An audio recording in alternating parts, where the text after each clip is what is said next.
Hey, what's up? You downloaded a brand new episode of Speaking Wrestling with Elvis Arroyo, and of course, I am Elvis Arroyo. This is episode 20, and on this episode, we're going to be speaking NXT UK Cardiff, AEW's All Out, King of the Ring talk, going to give you guys my MVPs and floppers of the week, and what to watch. But before we get into all that, I want to remind you guys to go over to our YouTube page, hit subscribe, and also get in contact with us on Twitter at Speaking Wrestle, and find me over on Instagram at Speaking Wrestling.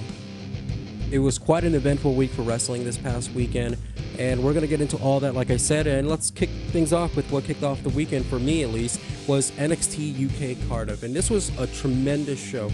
I went into expectations going into this, not so high, never really watched an episode of NXT UK or seen any of their takeovers, so going into this, I'm going into it with optimism very high. Man, I was taken to another place that I haven't been in a while. It really made me feel almost like that first year of NXT being on the WWE Network. It felt special. It felt like it had its own feel to it. And then especially being in the venue they had, it was very smoke-filled, very dark, but very loud, the passionate crowd there in Cardiff. And this show was amazing. For, like I said, from start to finish, this was great.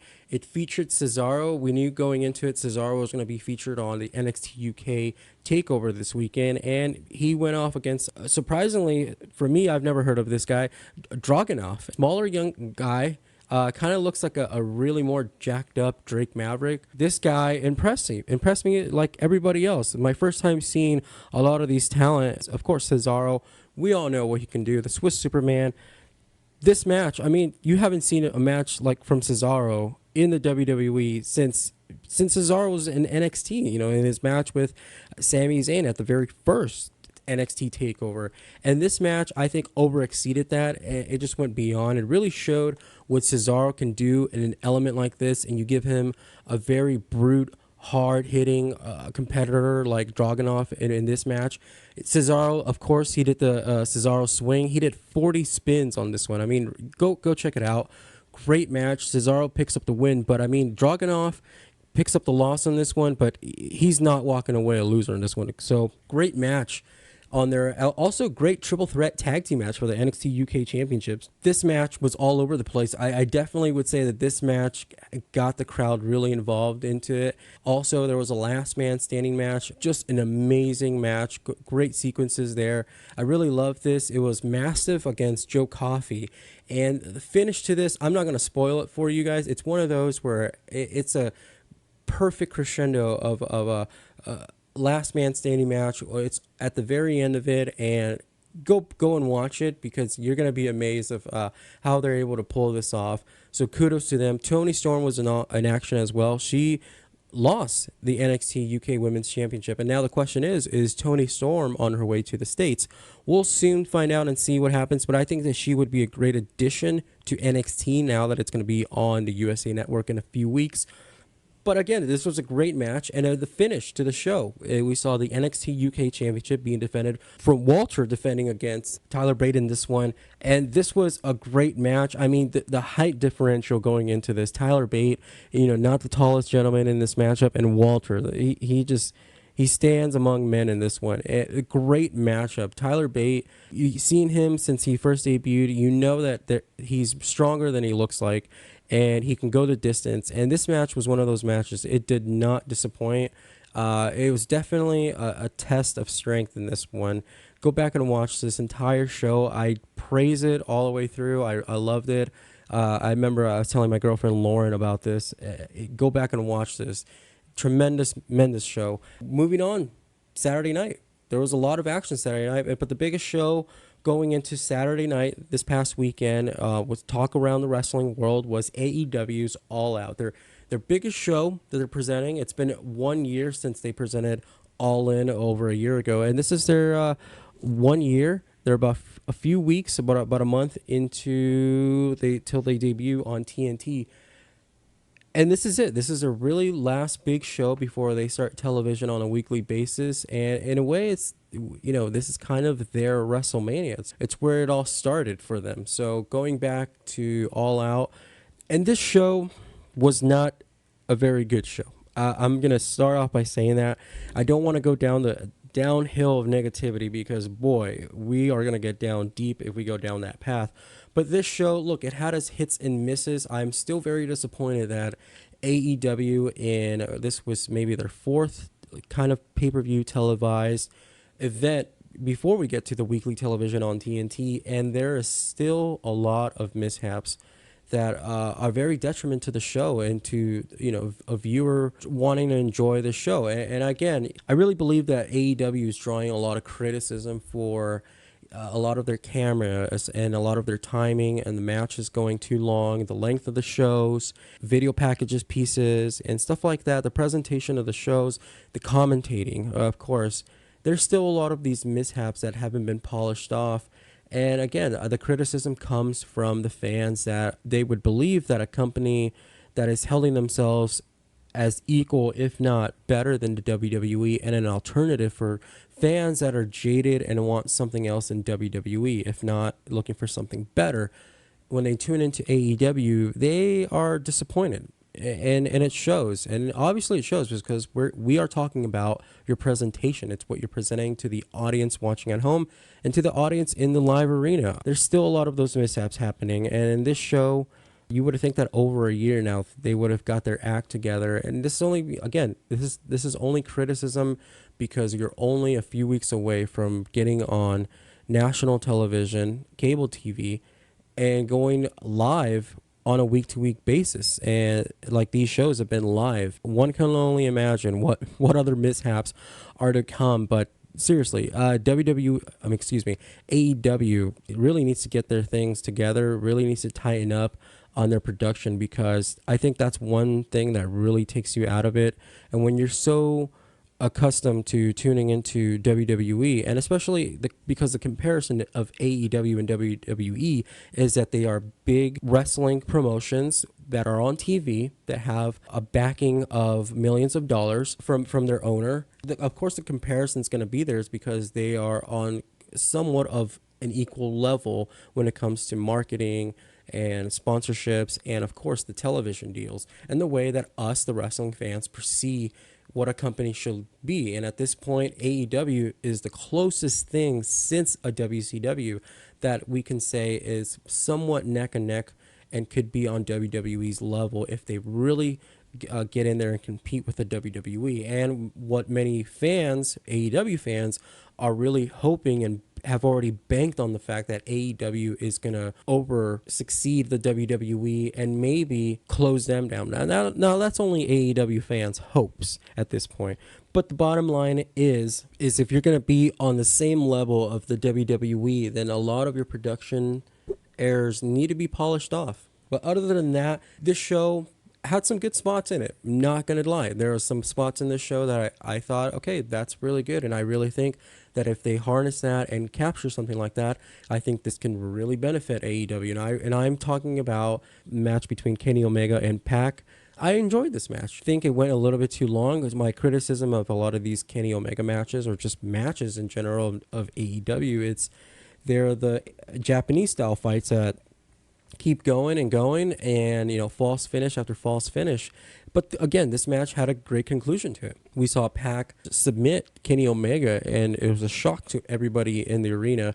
The Cody and Shawn Spears match, it had a lot of bells and whistles to it, a lot of shenanigans. It kind of took away from what the match could have been, especially with the bump of the steel chair being involved, and Arn Anderson, MJF. There were so many things that made you throw your hands up and question more than enjoy. But other than that, I really think that there were some elements in that match that were great. Obviously, Cody knows how to work an audience, and this audience was very much into this match. And I think it's just the large personalities and telling a great story in the ring, which then leads me to the things that I didn't like about the show. Was I think the show featured way too many outside dives. It just featured too many moves that at some point don't mean anything. I really found myself thinking during that ladder match between Lucha Brothers and the Young Bucks, is anybody ever going to try to fucking win this match? I mean, they're so concerned with setting up tables, ladders, chairs, you name it, all over in and around the ring. And in no point is anybody trying to win those titles. They go out there and have a 30-minute match, go through 30 fucking tables, and in the end, I mean, these guys are still walking around like as if never fucking happened. And the one thing that really got to me, and I know a lot of people can agree with me on this one, is Matt Jackson takes a Canadian Destroyer off a ladder, through a table, in the center of the ring, and within minutes, he's back up doing another move and setting up more stuff to do the next thing. That really takes me out of it, and that's one criticism that I have of AEW. And again, many might believe that, look, you just don't like a Young Bucks match, you just don't like this style. Well, what the fuck is this style? You know what I mean? I know it's an alternative to WWE. I get that. And this clearly shows that it is an alternative to WWE if fans decide to watch this. But if you're going to really go head-to-head with WWE, this is in no comparison to what you see in WWE. I was really out of this match from the very beginning. I knew this was going to be more of a car wreck than an actual ladder match with some storytelling. It's just going to be, let's break as many tables and ladders as we can and see how many times we can get the people to stand up on their feet and go, ooh, ah, and holy shit. Because honestly, that's all you're going to get. You're not going to get anything out of this. It's going to hurt your career more than save your career at this point, doing stunts like this. And again, there was a lot of other hit and misses during the show, during the buy-in show. Many criticism about the women's battle royal and this casino battle royal. I mean, can we get away from the casino battle royal? I mean, I thought this was only something that they were doing at Double or Nothing, being that Double or Nothing was held in Las Vegas. We're now 6 months or however months removed from their inaugural show in Las Vegas. We're now in All Out in Chicago, and we're still on this fucking Las Vegas casino theme. I mean, seriously, let's get away from the Casino Royale. If you want to do a Double or Nothing, and that's only in Vegas, and you want to have a battle royal, call it a Casino Battle Royal. When it's an All Out, call it the All Out Battle Royal or whatever, something else. Casino Battle Royal, they went with the same stupid rules. About 5 girls come out at one time, and then there's one specific girl that gets, whoever got the Joker card is last, comes out on her own. And this match was the first match of the show. It was in the buy-in, and if this match was a disaster, it was a sign to tell of what the rest of the night was going to be. And now, like I said, there was some good stuff coming out of this. Take it for however you want, but they crowned their first ever AEW World Heavyweight Champion at this event, which is maybe the one good takeaway from this, is now that they actually have a championship. A actual championship comes out of this. Chris Jericho defeated Adam Page in what was a very long and not interesting match, to say. I think what drawed more controversy was what happened just near 24 hours, which would happen to turn out that Chris Jericho lost the AEW World Heavyweight title, or was it stolen? A police report was filed in Tallahassee County, reported by Fightful.com. It's a legit police report, and now, a lot of questions were brought up into this. I certainly questioned it right away, thinking that this was a work. Coming out of it, the belt was found. Look, I think this is just one of those cases of Chris Jericho had a little too much to drink and celebrated way into the morning hours, arrived in Florida, and misplaced his belt. And to save yourself from the embarrassment that you misplaced the championship that you just won the night before, but now it's in the hands back of Chris Jericho. So a lot of confusion, and it's just the ever going on confusion of what AEW is presenting. And it's very hard for me as a wrestling fan to find any sort of interest. I'm giving it a chance. I am giving this a chance. There's great talent down in AEW that I am very happy to see that they are getting an opportunity, because if they are not in WWE, it's nice that they're going to be getting this big platform on national TV. across millions and millions of people. Guys like MJF, who are very talented, Darby Allin, who I didn't mention in that triple threat match with Joey Janela, and Jimmy Havoc, another face that a lot of people I think might take to. These guys are Jim Cornette right now goes on that these guys don't look like wrestlers, and yeah, they don't look like wrestlers. You put them next to NXT superstars, then they don't come any comparison. But it's their personalities that I think might draw audiences to it. So that's why I'm a little bit still optimistic that AEW can work. I mean, will it be as successful to knock NXT and WWE off people's radar? Absolutely not. But do I think that AEW, can withhold and garner up an audience, make a place for itself in the wrestling industry? I think it can. I mean, most people would say that that they've made their mark and AEW is here to stay. I wouldn't go that far. They haven't proven themselves, and I'm one of those believers that you got to give me 1 year, and not just 1 year of, hey, we made it onto TV. 1 year of, hey, we're here and we're gonna stay. And I think that's when I will give AEW its respect. Until then, I am still gonna be disappointed by what they give us, because what a shit show that was. But moving on from that, let's get into some King of the Ring talk. This week's King of the Ring matches, all 4 semifinal matches, were incredible. I love this. I am so happy that we've got the King of the Ring tournament for us wrestling fans to watch. And this week did not disappoint. I really loved all 4 matches. Corbin and Cedric Alexander had a barn burner this week. I really think that this match pushed these two gentlemen. You can see it. It was very fast paced. I really enjoyed Corbin. Everything about Corbin is great, guys. Look, I know you're probably going to hate him and you're going to hate me for praising him, but I think the guy is great. And I said a couple weeks ago, there's a reason why this guy is being featured a lot on TV and he's giving these opportunities, is because the people in charge can see that this guy shows up and gives it 110%. And why wouldn't you give this person an opportunity to go up? You're not going to give this an opportunity to people that feel jaded or feel like they're just going through the motions and not wanting anything more. Corbin has never shown any signs that he doesn't care or, got into this business because, it's his heart's not into him. Was he a wrestling fan growing up? Was he all about WWE? No, he's a little bit like Brock Lesnar. But these are guys that they show up and they give you 110% and give you good matches like this. Cedric Alexander could have a dance partner with anybody else. Going in there with Baron Corbin, these two guys had an amazing match. Corbin picks up the win, moves on.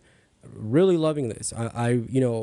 I think going into this, many people would say if you would have said Baron Corbin's going to win the King of the Ring, you'd get a lot of sighs and a lot of frown faces and oh, come on, or that's it, I'm going to AEW.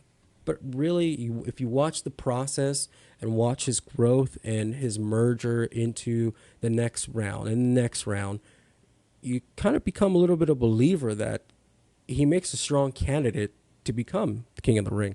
But again, look, I don't want to take anything away from Cedric Alexander. He had an amazing performance. And it takes 2 to tango. And these two guys went in there and had a great match. Same thing with Samoa Joe and Ricochet later on that night, who had a great match. A great pace to the match, not as quick and as intense, but more hard hitting, and I think more equalizing on every precision of every move that was taken. Samoa Joe and Ricochet. This is a great matchup, a pay-per-view style matchup. These guys wrestled at Stomping Grounds a few months ago, and this match was great up until the finish, which confused everybody, including myself. But I really like what came out of this. I mean, we got both men coming off the top rope with both arms. Ricochet covering Joe, one arm on him, and Joe, one arm on Ricochet. Ref counts to 3. Referee John Cone. And he goes out and makes a decision because he sees both men laying there with their shoulders down, but he doesn't know which one is the victor in this one. So he gets on the headset, and he's talking to someone. It could be a senior advisor. It could be Vince. I mean, it could be the senior referee. For all we know, it could be Mike Chioda. I really like this because in the week that it's the NFL is coming back, I kind of thought, okay, They're going to the booth. They're going to instant replay, and I like this. I really like this. I really do. I was enjoying it, despite the fact that a great match came to an end with both men's shoulders down. But the fact that they went to kind of a headset and going up to the booth, and I like that. The only question now is who's giving directions. We don't know. Sometimes when these matches are made, you'll have two superstars come out, talk trash, they'll go to commercial break, and when they come back, it's like, oh yeah, officials made this match. Who made this match? Look, I don't care about seeing Shane or Stephanie or Triple H at this point, or a general manager position. I think that's a little bit overdone. But in some way, we do need an authority figure. We need a commissioner. I mean, at least a commissioner. I don't know, because the commissioner will still come off as a general manager. I wish if they had a commissioner, it needs to be like Gorilla Monsoon, or Jack Tunney, from back in the day, where they're just in their office and maybe they just give in a phone call and like that. But at least give a name, give an identity to who's making these decisions, because these are big decisions at times. Who's making these fucking matches around here? And again, we move on over to SmackDown, and the matches there was great. Elias taking on Ali. This was a great match. I really, really enjoyed this match. Ali has all the talent in the world. Elias has all the charisma in the world. This was not one of those matches of talent charisma. This was a wrestling match, and this was one of Elias's best match. I really felt that these two guys were really fighting for something, and that's really what I feel throughout this whole King of the Ring tournament. And I'm really glad that this King of the Ring tournament didn't happen in one night, because if you span this out over the course of a month or a few weeks that it's been, you really give more people to shine, and you really let your mind come up with ideas and the possibilities of what could happen, and even makes you get behind certain people, makes you believe in certain things. So I really like this, and this match in a way to me showed two guys that can really benefit from becoming King of the Ring. Now, some are doing it because they want to flaunt it. Some need it because they need to hold up their career. Ali is coming back for a missed opportunity from a world title opportunity with Kofi Kingston that never was. If he can get a King of the Ring, I think it could boost him back up to that. Elias, who we know is a great entertainer, and he's been entertaining us the past few years, singing us songs, but he really hasn't garnered anything. I mean, he's gotten a 24/7 title run, but that's really nothing. King of the Ring, King Elias, it goes a long way. And with somebody like him who loves to talk about himself, throw in the King moniker, and the fact that he beat everybody else in the King of the Ring tournament, definitely benefits the Elias character. And as well, like I said, it benefits the other competitors in this match, just like the last match this week at the King of the Ring, Gable, and my pick to win it all, Andrade. And this was a great match. Great showing by Gable, who prior to going into this match, Samoa Joe approached him and let him know that he is not going to be the King of the Ring. But of course, Chad Gable, being the underdog, was out to prove Samoa Joe wrong. And in this case, he defeated Andrade, who was my pick to win it all, in a very good match. And I really like this. Very surprising. And I really love the element of Zelina Vega in this, because she adds that facial elements that gives you that emotion of what this match is going on. And there was very close moments in this match where Andrade looked to win, Gable looked to win, and just in the very end, Gable was able to pull it off and advance into the King of the Ring. And, despite the controversy coming off of Monday Night Raw between Samoa Joe and Ricochet, and in their match into the King of the Ring, it was made that it will be a triple threat match next week at Madison Square Garden between Samoa Joe, Baron Corbin, and Ricochet over on Raw, and it will be Chad Gable taking on Elias live from Madison Square Garden next week. It's going to be awesome. This King of the Ring has been great. WWE is back in MSG next week, and man, are they bringing out the big guns for this one, as we know that Stone Cold Steve Austin will be in the house. And now the question is out there, is Braun Strowman going to step up to Stone Cold? Because he made it very clear to Seth Rollins that if Stone Cold steps up to him, he's going to get these hands. So very interesting to see that. Also, the return of The Undertaker over on SmackDown Live next week. But also, speaking of Raw, Bayley turning. What a moment this was. Close out Monday Night Raw right there in Baltimore at the Royal Farms Arena. This was a great finish to the show. Hot crowd, hot ending. I love the cliffhanger going off air. It really makes you feel like if you're watching at home, like, you know, the crowd is so hot and it fades out black.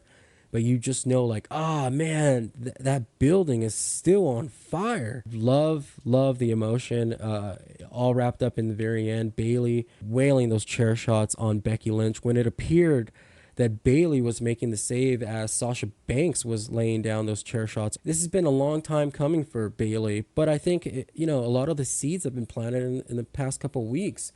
I mean, when you see that segment with Bayley when she knocked out Charlotte on that moment of bliss on SmackDown a couple weeks ago, which was more of a bitch move to really do. And, I think the way that Bayley feels second fiddle to Becky at the moment, seeing that they are both women's champion, in a way, I saw this coming. And I really like the story that they're telling about Bayley not turning her back on her friend Sasha Banks, just though the fact that Sasha has appeared to turn her back on everybody else. They are still best friends, and I really like this angle. I would hate for them to have Bayley still remain face, Sasha Banks be a heel, and then you see them traveling together on social media. No, let's keep them both heels and let them hang out with one another so it makes sense. So I really like this. I mean, if that's the thought through going through to the WWE, not to have them be face and heel because they are best friends, kudos to them. And this week, there was a lot of action this week. Despite the King of the Ring tournament going on, Aleister Black was in action this week against Shelton Benjamin. A great match as well. I mean, it's nice to see Aleister back. Shelton Benjamin's been getting some TV time. I mean, I wonder if it's Paul Heyman vouching for him. But regardless, hey, more action on TV. We've got to see the Viking Raiders this week in what appeared to be another squash match against local talent. But I think I'm finally starting to come along to why they're doing this. Why are they having to go out there and smash local talent? And I think it just, it's a perfect setup for when Robert Roode and Dolph Ziggler become the Raw Tag Team Champions.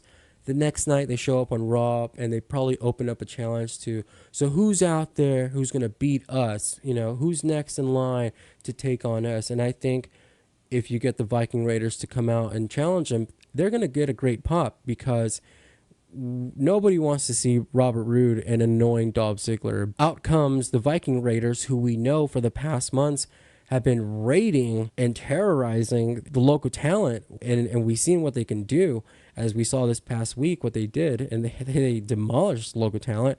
What are they going to do when they go up against two guys that the fans want to boo? So I think that's where maybe it's leading to. I would not be surprised if we get a Robert Roode and Dolph Ziggler against the Viking Raiders for the next pay-per-view leading up into Hell in a Cell. And also, speaking of tag team championships, and going into the next pay-per-view at Clash of Champions, we have new women's number one contenders, and it's Fire Desire, Mandy Rose, and Sonya Deville pick up a victory this week over the tag team champions, which makes them number one contenders. I really like this. I'm a big fan of Mandy, and I'm a big fan of Sonya. I love Fire and Desire, and I'm a big fan of Alexa Bliss and Nikki Cross. And I'm just a big fan that the tag team championships are on Alexa Bliss because they've been featured on TV every single week, every single Raw and SmackDown pay-per-view since the titles have been on Alexa Bliss. So kudos to WWE for putting them on Alexa Bliss. And again, a lot of wrestling this week for WWE, and very enjoyable. I can't say that I knocked a lot of the stuff. I was going to knock the Viking Raiders, but I kind of see where they're going with them. I was going to knock the Street Profits this week, and they did not make it on the floppers list, folks. But they didn't really have a long talking segment, which was great. They just counted down a commercial, which I thought was great. I do not need to hear the Street Profits talk about WWE's drama. And as we close down SmackDown Live this week, we finally get down to the bottom of who's been behind these Roman Reigns attacks. And what do you know? Rowan is the mastermind behind it all. This whole time. Rowan. has been a manipulative mastermind. And I really love this because basically, in a weird, awkward way, we have a new superstar in our hands. Really, we do. And we finally get Rowan on his own. This isn't White Family Rowan. This isn't Bludgeon Brother Rowan. This is Rowan.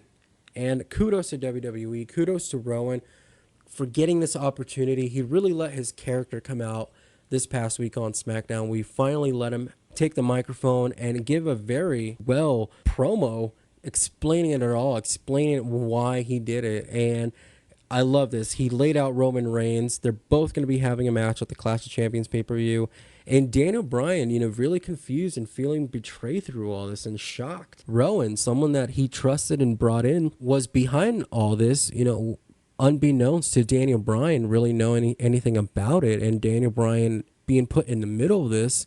And I think a lot of the blame was being put on Bryan because we would all believe that Bryan is such a mastermind and that he would be the one behind it. And I think a Roman and Daniel Bryan feud was really in the works. And I think, what we're getting out of this, it's Rowan and Roman. It's that W and M. We're getting them in a rivalry. And I like this. And like I mentioned, we really got a new superstar out of this. So kudos for WWE for giving us this conclusion to a story. I hope that no more tricks, no more swerves after this. Now that we know that, it was Rowan pushing the crates down, it was Rowan behind the car, I think we can finally put an end to this saga. All right, guys, it's time to give you guys my performers and floppers of the week. This is where I give you guys my MVPs and my floppers of the week. And my MVPs for the week, it's going to be everybody that was involved in the King of the Ring tournament this week. And that goes everybody from Baron Corbin, Cedric, Elias, Ali, Samoa Joe, Ricochet, Gable, and Andrade. All of those men did a tremendous job this week. So they are my MVPs for putting on great matches. And flopper of the week, AEW. That's all I got to say. And what to watch. If any way you can find this on the internet or find access to it, be sure to check out CM Punk on his StarCast 3 appearance this weekend. He did a hour and a half Q&A with Mike Johnson. Very great Q&A interview. I really love this. He was very open about, his time in WWE, his thoughts on wrestling today, then his life, his marriage, what he's got going on, UFC. He talks about AEW, of course, and he talks about the future of CM Punk and a lot of the side project that he's been doing outside of wrestling in the meantime. And I really love this because I think this is one of those where you really see Phil comfortable with himself, and it's been 5 years since he walked away from WWE. Hasn't been back in the wrestling business, and this event was as close as he's gotten back. So it's very interesting to see CM Punk back in a wrestling atmosphere and answer some very in-depth wrestling questions. So if you haven't, seen the whole thing, you might have only heard a few, questions and answers that come out of it. But I really recommend find the entire interview, watch it, listen to it, whatever you do. And if you need something to watch, of course, because this is what to watch, MLW. It's on every Saturday on BN Sports. Be sure to check out PS View. It's available on there Saturday at 6 p.m. All right, guys, and with that, I'm going to thank you guys so much for your time. Thank you so much for downloading these episodes. Please help spread this podcast and help it grow. Find us over on Instagram at Speaking Wrestling and also over on Twitter at Speaking Wrestle. Don't forget to check us out on YouTube and subscribe. I am Elvis Arroyo. You guys have a great week, and we'll do it again next week.